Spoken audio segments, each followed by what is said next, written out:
Devasana on the 21st of August, 1979. There can be no progress, real progress, either in the society or the sasana, if there is no Dhamma.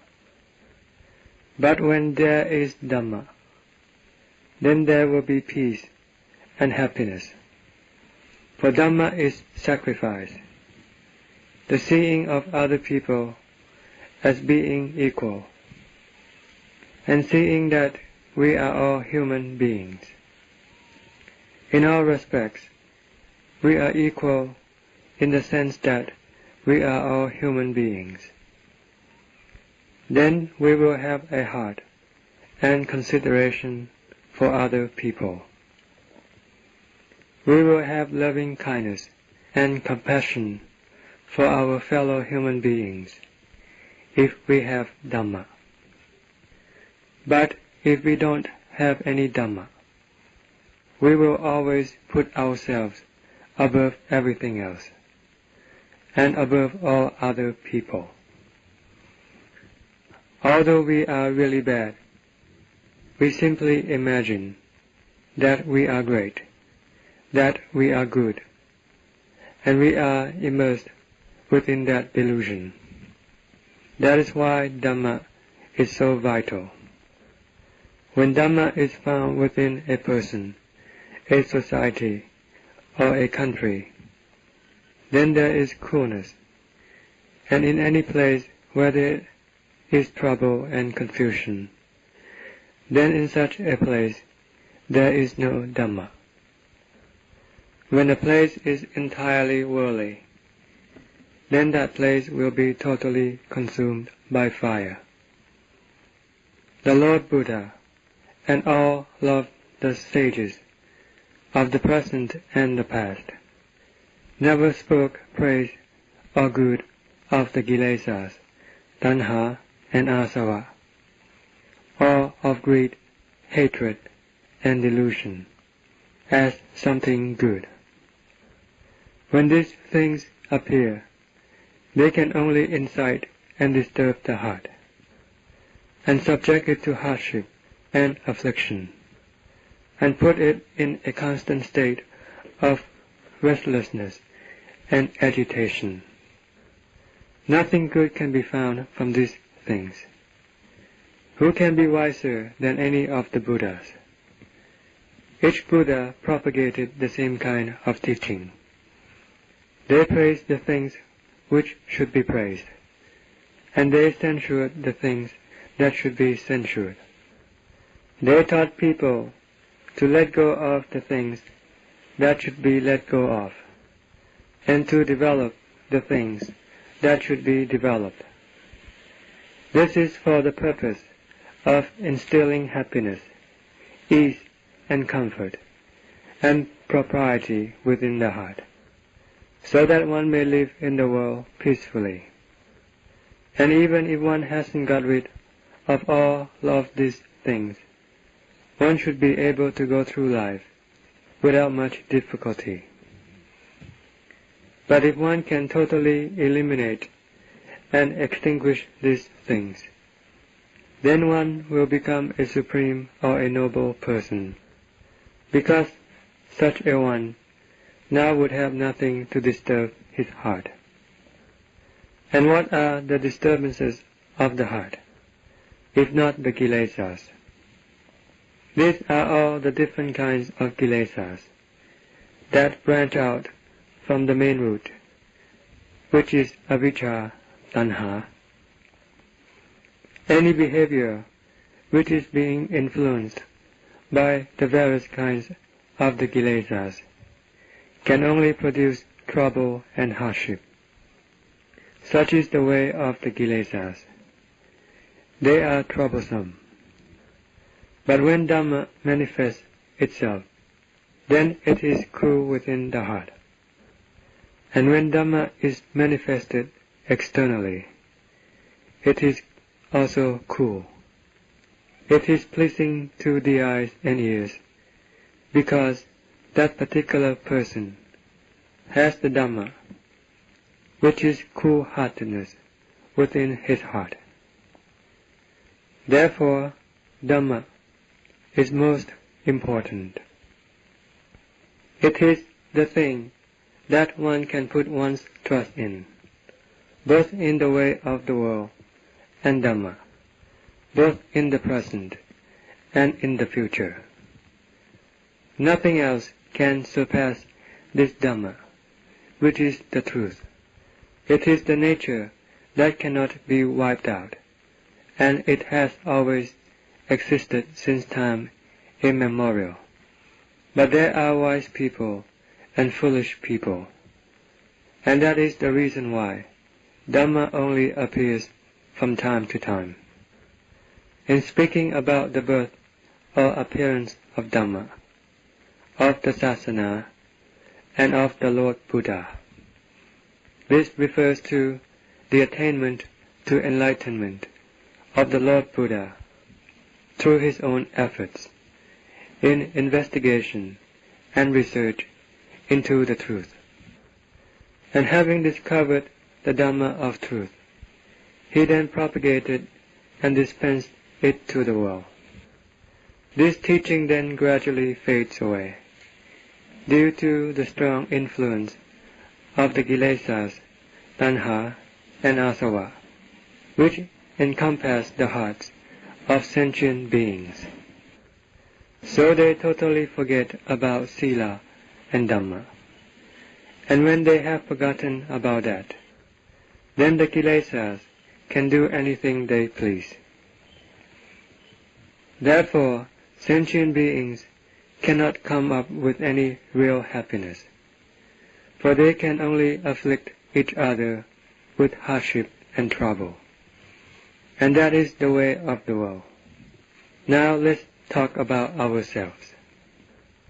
At any time when our heart is in a good state, it is peaceful and calm, and wise and discerning. Then at that time, regardless of where we may be, we will always be cool-hearted. This is due to the protection of Dhamma. Whenever we are off guard, or do any kind of work that can disturb or destroy the practice of our citta bhavana, like being involved in the various building and construction work, and then worrying ourselves over these things. This is the time when the citta begins to accumulate all the unwholesomeness, trouble and commotion.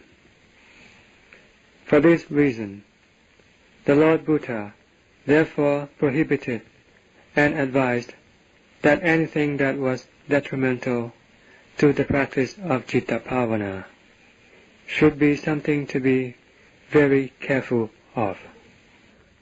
For instance, the Lord said that for a beginning practitioner, one who hasn't established any basis, he should avoid certain places, like a monastery that was under construction or renovation. Don't be inclined to build this and build that. Don't live in a place where people mingle and socialize. One should always seek for seclusion and quietude, where it is peaceful and calm. One must consider one's undertaking, that is, the work of citta bhavana, as the most important and essential work of one's life, making it one's life work, and doing it in all of one's postures. That is how the Lord taught us. For this reason, practitioners during the time of the Lord Buddha had gained the Magga, Phala and Nibbana, and this was true in all the lands that the Sasana was propagated. When people who had heard the teaching of the Lord Buddha and those of the Savakas which came from the principle of truth. They all gained great conviction and belief in them. They became enlightened and understood the principle of reason, and of cause and effect. There were many of them who attained to the Magga, Phala, and Nibbana. They were really earnest and serious in their beliefs. It is the heart that believes, and it is the heart that doesn't believe, and it is the heart that is serious and earnest, really committing itself to the way of virtue, and it is the heart that is not serious and earnest in the way of virtue, and at the same time is led into the way of wickedness. Therefore, the results of the fruits also appear very seriously and profoundly, like the result of dukkha, which can be very severe for the person who experiences it. At least he will experience this in his heart, and he can manifest or show this through his behavior of speech and action. Happiness also manifests itself for one to experience very clearly inside his heart, and it also manifests itself for others to see through the appearance of cool-heartedness, calm and peacefulness. We are the practitioners, so we must give our whole effort and attention to the undertaking that we are doing. We must not be weak, flabby, or feeble-minded in the work that we have to do, for we are now entering the battlefield. And what are we contending with? It is with our enemy. Who are our enemies, and where are they to be found? They are the various kinds of kilesas that are found within our hearts. For this reason, we have to develop sati, panya, sattha, and viriya. We must bring them to full maturity. We must steadily and gradually build up the Dhamma, so that we can overcome our opposition inside our hearts, gradually eliminating them until we have totally got rid of them and become free. The Lord Buddha said, Atta have jitang seyo. The one who can conquer himself is the most supreme one, the noble one. To conquer oneself, this is the conquering of the kilesas inside the heart. Where else are we going to come to victory, if not inside our heart? Because this is where our enemies and opposition are found. And at this place is where we lose or win. But we are not going to lose. We are going to concentrate all of our efforts into the battle. Whether we lose our lives or not doesn't matter.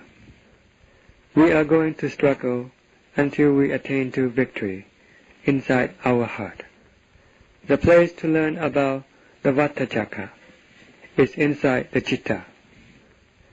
This is the studying of the going round or revolving of the citta through the various forms of birth and existence. This is where we learn whether the citta takes birth or dies, or becomes totally annihilated. The numbers of forms of existence that sentient beings can take up are immeasurable. They are beyond counting. This is the truth. Be it any form of existence, it is the citta that takes them up due to the influence of avijja, and the kamma vipaga, the result of one's actions, either good or bad, that are embedded in the citta, and follow it. Every sentient being cannot take up the birth of their choice. Not a single worldling can choose the form of birth that they would like to take, for they must all fall under the law of karma, having avijja as the basic constituent, or the source for one to take up more birth, and having kamma vipaka as the fruit which one has to experience. This is to say that one has to take up birth due to the results of one's past actions that cause birth, and then one has to experience or undergo the results of those past actions. Whether one will experience happiness or dukkha, all depends on the good and bad that one has done in the past. It depends on one's good and bad karma. No one has the power to control everything, so that one can choose the form of birth that one can take up. What is the difference between being imprisoned by the law of karma and being locked up like a prisoner in a jail?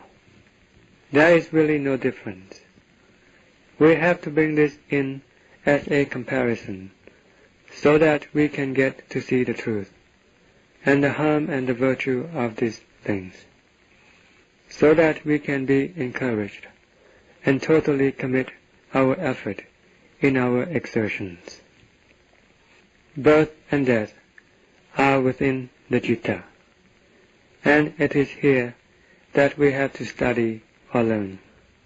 We have to practice right at this place, and it is in no other place where we will learn the result, but right here at this place. For this is the principal cause. It is the principal cause of the ceaseless birth and death. Even if one cannot remember them, but the testimony that attests to this fact is found right within the citta, which one will be able to understand or perceive through the method of citta bhavana. The more we practice, and the more we take up the learning, the more the citta will begin to become subtle, and the more we will get to see it clearly. The cause which leads one to take up birth, whether in a higher or lower realm, is found right within the citta. How subtle or sublime is the form of birth that one will take up is clearly evident within the citta. The Lord Buddha taught about the birth and death of all sentient beings within the realm of the vata samsara, after he himself had learned and attained to the truth within his heart.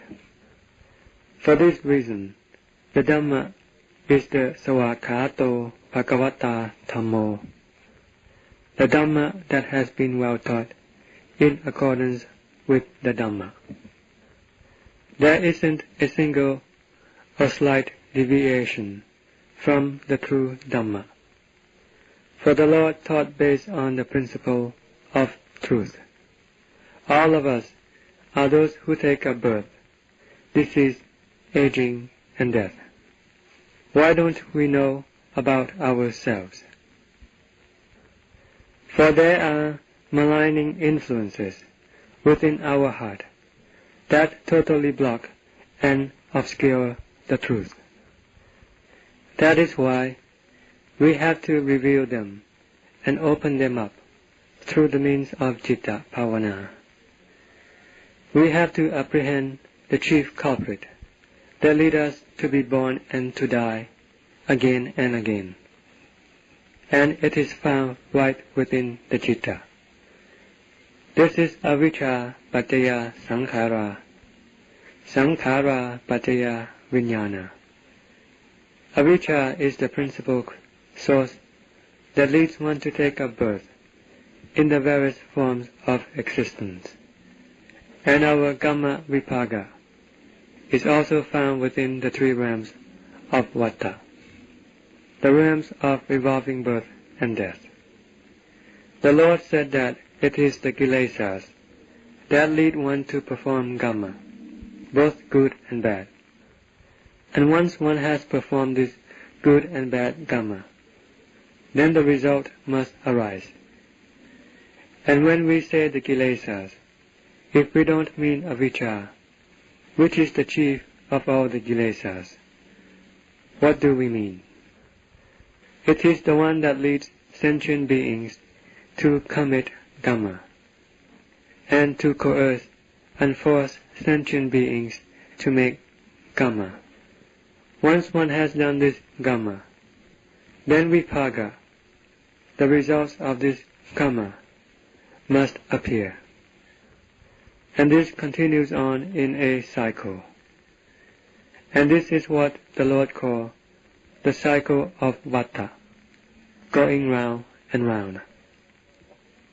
This is similar to an ant that goes round the edge of a basket. It just keeps going round and round.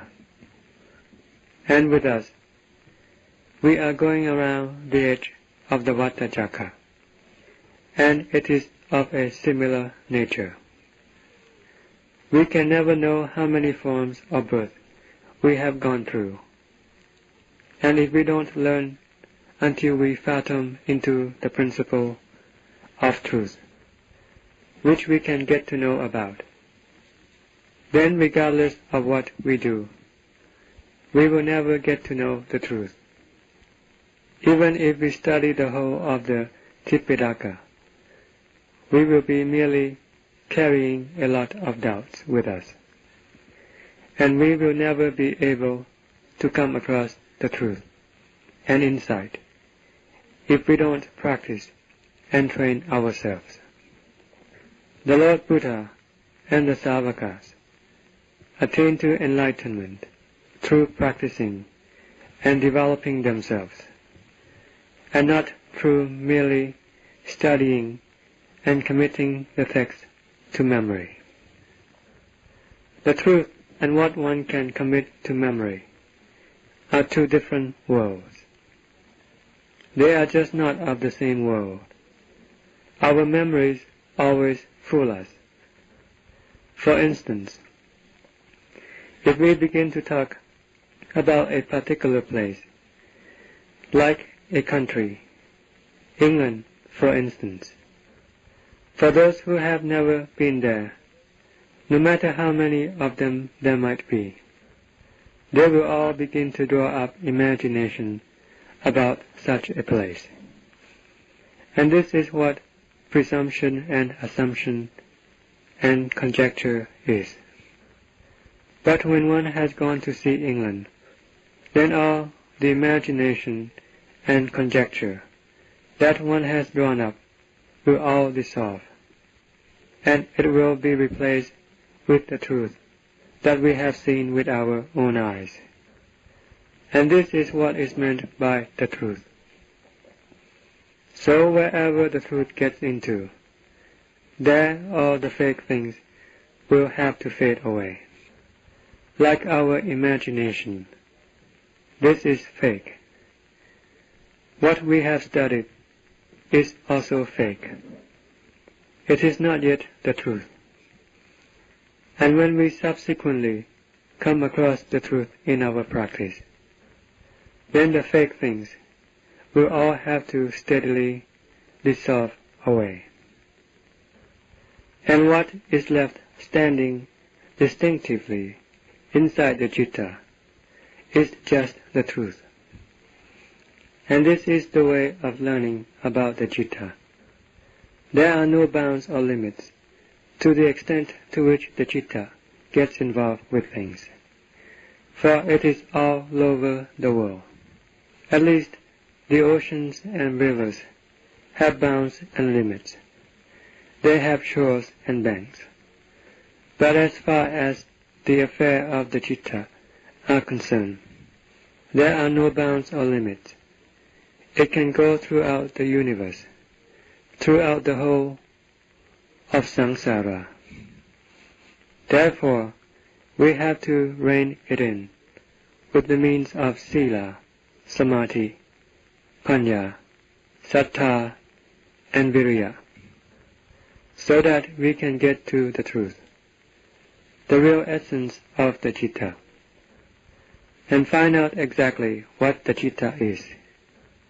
We have to get rid of all the kilesas, tanha and asubha, that have been accumulating and piling over the heart.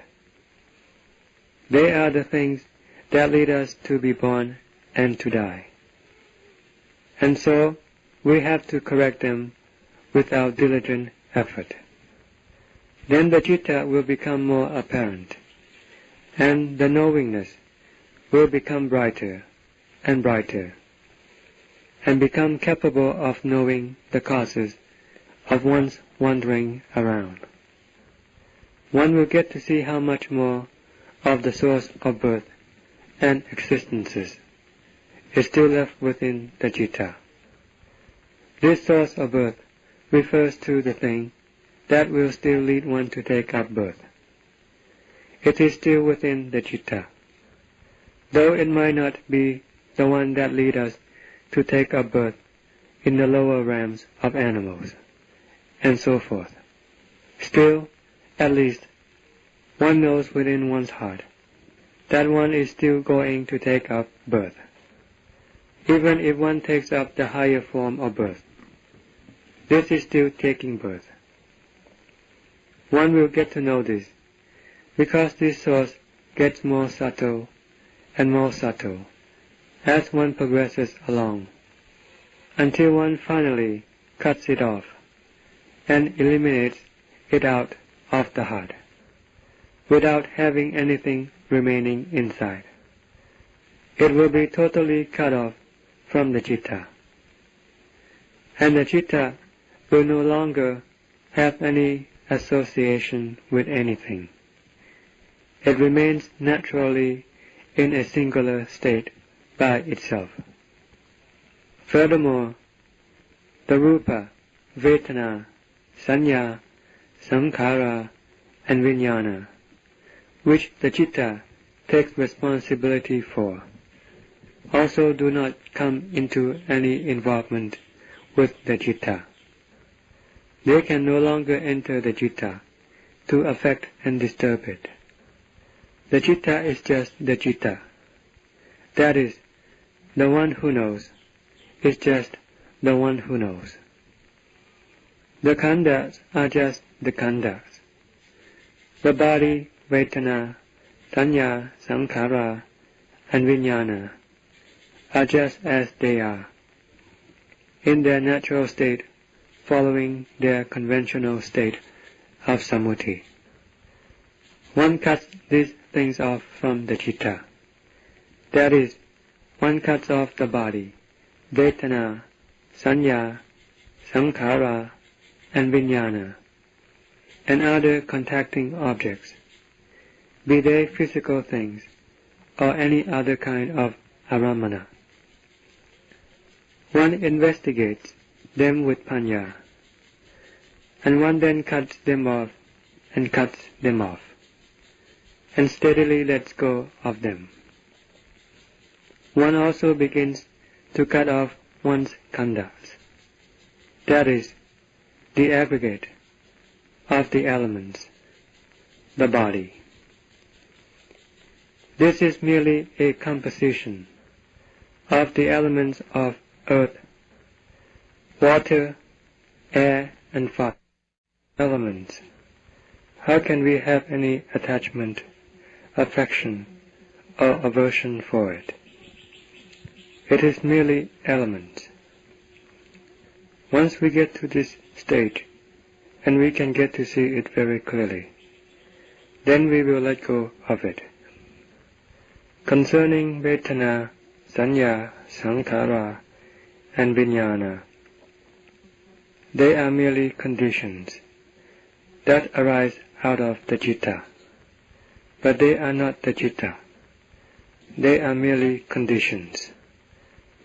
For this reason, we can restrain them, and we can detach ourselves from them without having to have any attachment for them, by depending on the ability of our panya.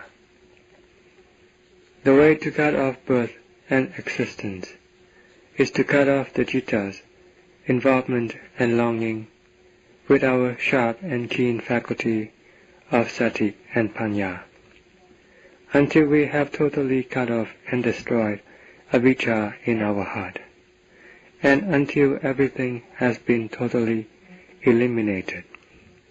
Then with that citta, what is there to take up birth?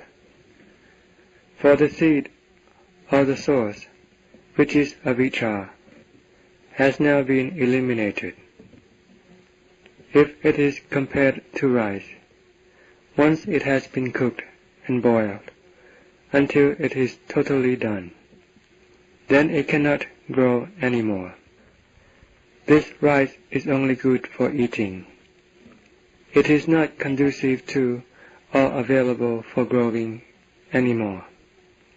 It is the same with this citta. It is now only suitable for experiencing the bliss of deliverance, the vimutti sukha, the state of purity.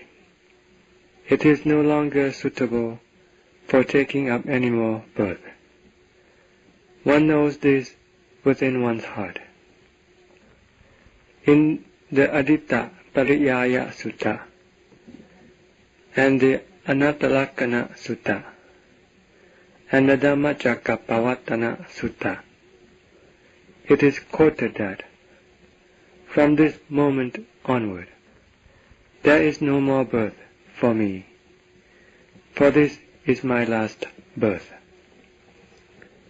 This is what the Lord proclaimed in his discourses, which he gave to the Savaka Sangha, or to those who attained and realized the truth, as he expressed it in the not-self discourse. Vusitang Brahmachariyang, the work of totally eradicating the kilesas, has now come to an end. This is the greatest undertaking. This is the undertaking that needs the whole of one's effort, one's sati, one's panya, and one's life into this work. And now this work has come to an end, to fulfillment. That is, one has now destroyed all of the kilesas. This is Vusitang Brahmachariyang. Then Katang Karaniyang, the work that has to be done, which is the work of letting go of things. One has now totally let go of all of them, and the work of development and cultivation has been fulfilled totally. Na parang itattayati. There is no further work to be done. Pacanati. One has now truly realized the truth. Then it is Vimuttasaming Vimuttamiti Yanang Hoti. As soon as one has attained to deliverance, the knowledge and realization that one has attained to that state will also appear simultaneously. Such is the work or undertaking of the bhikkhu. This was how the practitioners at the time of the Lord Buddha accomplished their task. Their work was the work of bhavana and the investigation of the kammatthana. They consisted of the first 5 parts of the body: kesa, loma, nakha, danta, tacho, and gradually on up to all of the other parts. These are the objects of the work that we have to do. So how are we supposed to do it? In the beginning, we should do the practice of Parigamma Bhavana, be it on any particular Dhamma object. Then we must investigate into the nature of this object and see what it is like.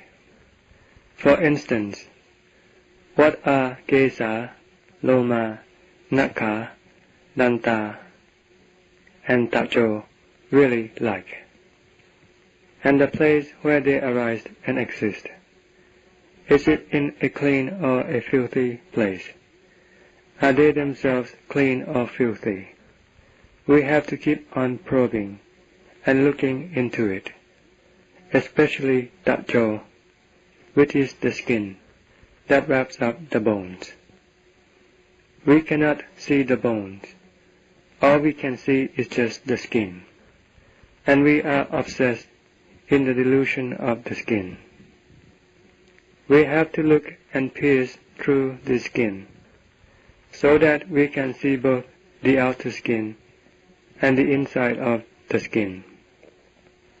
And we have to go further to find out what it is inside that is being wrapped up in it. We have to see it in accordance with the truth. And this is the way of doing our work. This is the work of investigation. And in the beginning, it is the work of Parigamma. This is like constantly chopping on a piece of meat, like when one repeats Butto, Butto, Butto, or Kesa, Kesa, Kesa, or Nakha, Nakha, Nakha, or Danta, Danta, Danta, or Tacho, Tacho, Tacho. This is the way of rounding up and consolidating the strength of the citta into one single spot. Things that are not consolidated do not have power or strength. It is like grass. When it is tied together into a bunch, it is difficult to pull apart and to break. And if one wants to cut it up, one has to chop and chop many times. But with a single blade of grass, one can easily break it apart. It is the same way with the power of the citta. When it is dispersed and scattered, it cannot have any strength. One has to consolidate and unite it with the means of Parigamma Bhavana. When the citta has acquired strength and power, then one will be calm and cool-hearted. One will then have to investigate in the way of panya. When the citta has gained strength, this is when the citta is full and contented with that state of calm. Then one can put it to work in the way of investigation, the way of vipassana, for true knowledge and insight. From Kesa, Loma, Nakha, Danta, and Tacho, it will begin to spread through the rest of the 32 parts of the body. It will go all over these parts thoroughly, and then it will also penetrate the nature of other people's bodies and this whole world, and see that we are all the same. And this is the work of the bhikkhu. This is how the Lord taught us to do it. This is the work of panya, the work of differentiating and analysis. Then one's investigation now has to be more subtle. When one investigates Vedana, Sanya, Sankhara, and Vijnana, for they are of a much more subtle nature.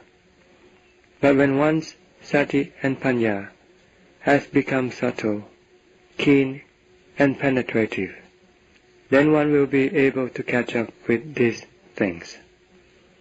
One will steadily progress until one will be capable of letting go of them, and also of letting go inside the citta itself. When one has let go of inside the citta, then there will be nothing else to let go of. One has been pursuing and destroying the kilesas until they all converge inside the citta. And once one has killed and destroyed the kilesas inside the citta, then there is nothing else to do. All the kilesas will by then have been totally eliminated. But when one is still destroying and subduing the kilesas through the eyes, ears, nose, tongue, and body, then one must also destroy the kilesas inside the heart. When one has destroyed the kilesas that are attached to the body, Vedana, Sanya, Sankhara, and Vijnana, one hasn't yet destroyed all the kilesas. One still has to destroy the kilesa that is embedded inside the citta, for this is the main culprit, before one can totally get rid of all the kilesas.